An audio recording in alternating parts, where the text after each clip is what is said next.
YCP నాయకుడు MLC Duvvada Srinivas సతీమణి దువ్వాడ వాణి గురించి అందరికీ తెలిసిందే. కుటుంబ కలహాల క్రమంలో ఆమె పేరు రాష్ట్ర వ్యాప్తంగా మారుమ్రోగింది.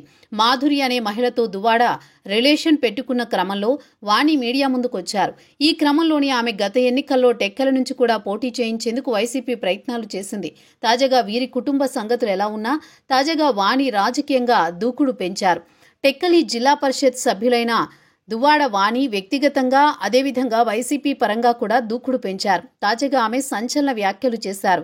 టెక్కలి మండలంతో పాటు చాలా చోట్ల సర్పంచులను ఇబ్బందులకు గురి చేస్తున్నారని ఆరోపించారు. ఎవరూ తప్పు చేయకపోయినా టీడీపీ నాయకులు తమను వేధిస్తున్నారని ఆమె చెప్పుకొచ్చారు. ఈ క్రమంలోనే ఆమె నిరాహార దీక్షకు దిగుతున్నట్లు వెల్లడించారు. ఈ ఒక్క కారణంతోనే కాకుండా స్థానికంగా కూడా అభివృద్ధికి నిధులు ఇవ్వడం లేదని ఆమె ఆరోపించారు. అదేవిధంగా అధికారులు తమ చెక్ పవర్ రద్దు చేస్తున్నారని దువ్వాడ వాణి ఆరోపించారు. కీలకమైన ఉపాధి హామీ పథకంలో ఫీల్డ్ అసిస్టెంట్లను తొలగిస్తున్నారని కూడా వాణి ఆరోపించారు.